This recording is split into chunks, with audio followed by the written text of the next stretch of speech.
Hi, this is János, it's Real World Audio, and it's time to talk about the speakers that I'm showing, the Grande speakers, and now I'd like to talk about why I came up with the idea of them, why I designed them, and why I decided to share them and take so much time with it. And basically the idea started at the point when about a year ago I've got the questions that how can I build a speaker like the AOs, because when you look at my channel you can see that I have a pair of small speakers, a little bit smaller than these Lagranges, and they have an Alnico driver, a paper cone 16 ohm oval Alnico driver.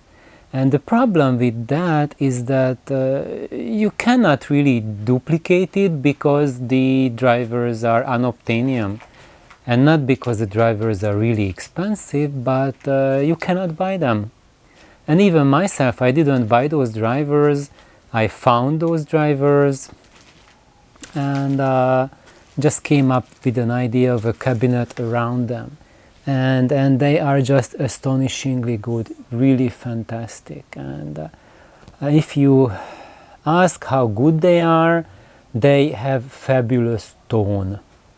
And if you are looking for tonality, tone, beautiful violin, beautiful cello, beautiful piano or human voice, they have it.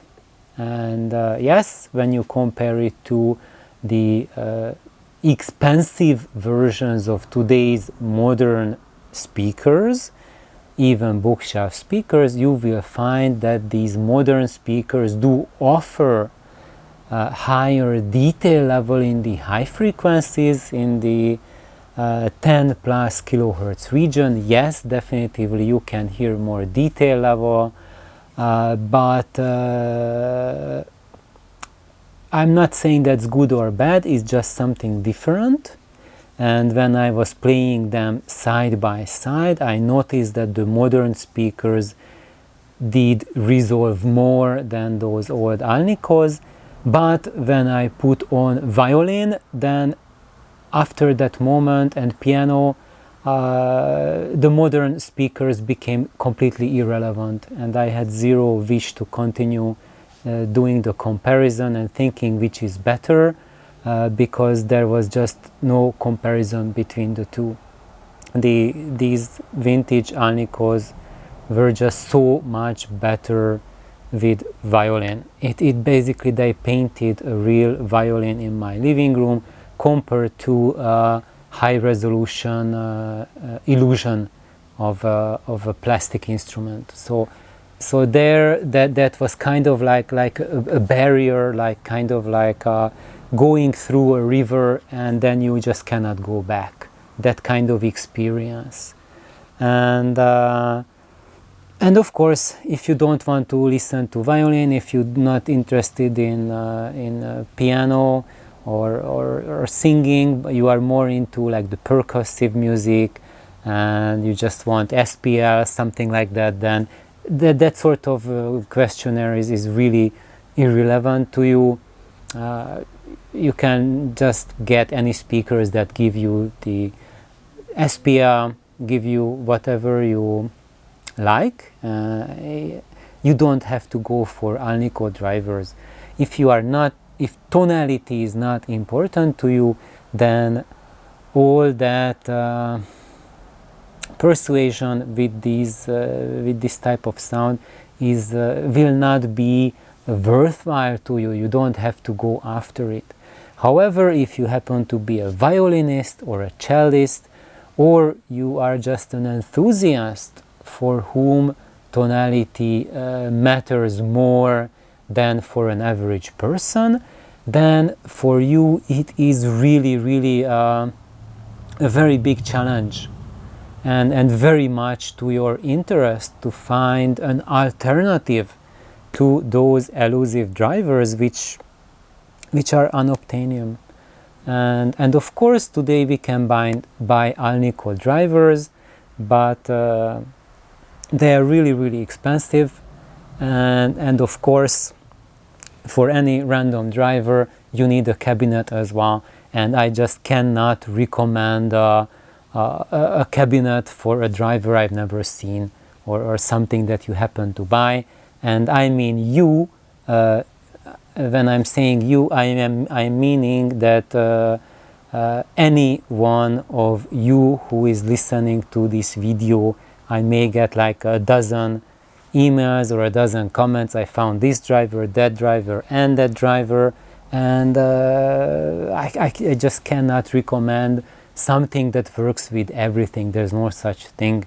So that's why I decided to look into it for myself and find a driver and a cabinet around it that can offer an experience like those AOS speakers give. And where I started was actually Torsten of Snake Oil Audio. He gave me the idea to look back into Jean Hiraga's Le Petit loudspeakers, and that's what I did. And so I went back to Le Petit, and I spent some considerable time, as you all know, just looking into it, just giving my thoughts about it, and my encouragement for everyone to try to build Le Petit, and because that will be something really exciting to do, and it's a loudspeaker design that has proven so many times what it can do. Is just an incredible loudspeaker, Monsieur Jean Hiraga's creation, that has survived decades after decades and decades, and it's truly something fantastic. And what I wanted to build is basically building something like Le Petit, but not exactly Le Petit. And why? Monsieur Hiraga gave me the inspiration to play around with the idea of Le Petit and try out certain different things on it, because he himself mentioned that Le Petit was an idea a couple decades ago that he played around with, but today he would do things differently, and I was thinking, what would he do differently? So one of the things was of course the slot ports. I'm pretty sure that he would be playing around with that, and if you look at Jean Hiraga's Onken cabinets, they have slot ports. But of course we are here talking about a very different size relationship and very different size cabinets, and that's why I did the slot ports firing downwards. Of course I had also other well, not ideas, but other factors which made me fire the slots downwards and not to the front, but that's the matter for another video. But anyway, so what happened is that I was playing around with the idea of Le Petit, and then of course Torsten and Jürgen, they also had the same idea, just to come up with something like what could be like a 21st century version of Le Petit. And we put our heads together, we're playing around with it, and of course Jürgen came up with a version which is called the Bumblebee, and you can find more about it on his channel. His channel is I Am Mad, that's his English language channel, and I Am Mad, like I am written together, Mad, that's the German language channel. So if you speak any of these languages, you can find his instructions on the Bumblebee, and of course very detailed descriptions and instructions of how to build Le Petit and now the Bumblebee as well. And he is now building the Bumblebee, so it's not completed yet. So, and as he is progressing, he is putting up the videos on Bumblebee. And me, myself, I named my version La Grande, the big one, the big sister basically to Le Petit. And it's the big sister because it's about 50% larger, so that's quite a bit big. Whatever, if you're thinking about like 4-inch drivers, and now La Grande is 4.5-inch driver, so it's truly the big sister to the Le Petit. But anyway, just circling back to my original idea, which was to come up with the modern day equivalent of an Alnico speaker, having something that has a classic sound, which means it's primarily geared towards a proper tonality, and I think I have achieved my goal. Is that La Grande is really close to the Alnico sound, and I think I have done more than what I set out to do because I think in every aspect La Grande gives more than my original Alnico AOs, which were the model that I was set out to copy and replicate. I think they, in every respect, give more than the AO gives, and to my big surprise, you see the voice of Lancelot next to them.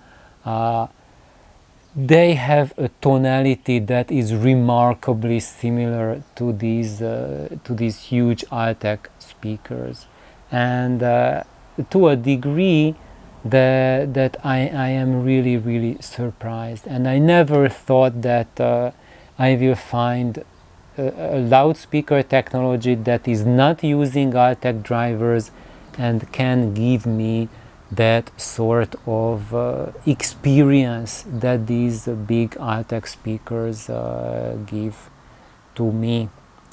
And I think that's my little video about La Grande, that I haven't told yet why I started building them and sharing them. Of course, I still haven't had much opportunity to go through my build videos because I have filmed the entire process of creating them, of cutting the boards and putting it together, and of course, as my computer is broken and all the data is on it, so that's going to be delayed for a while now. And of course, those videos, they are also containing that information that will tell you what is the difference between the basic La Grande build that I shared in the plans compared to the full-fledged La Grande, the fully matured La Grande, which is these ones that you are seeing now. And I can tell you that do not despair, just build the La Grande according to the plans I shared, and then afterwards you can fine-tune it and make those additional modifications to it that will take the basic to a fully mature version, because that's how I came up with the idea to make it easily done, and when you did it, you can refine it without needing to build a completely new pair of speakers. And that's why I was recommending to use screws for putting it together, because then you can open it up and you can do those adjustments on the inside. There was a lot of interest in gluing the cabinet together. You are welcome to do that, but in your case you will not be able to do a lot of these modifications that will take the basic build to a more refined build. And will you be losing much? I don't know, because I never listened to it in the basic version. I already built it in this version. I can tell you though that the difference will not be night and day. It will be a little bit subtle, and probably if your amplification is not up to it, you might not even notice much of the difference between the two. But if your amplification and everything is already really fine-tuned, then that difference, that improvement in subtlety might be something that you are looking for. That's the difference between the basic build and the, I would call it, the finished build. And of course there are some elements that I still have not done myself, that have yet to be finished, and I will share as we go. So the next one will be building the soul, which is the sound post, which is basically coming from violin technology, but it will work a little bit different compared to a violin sound post, because well, that's the subject for another video as well. So thank you for tuning in. Have a wonderful week. Bye bye.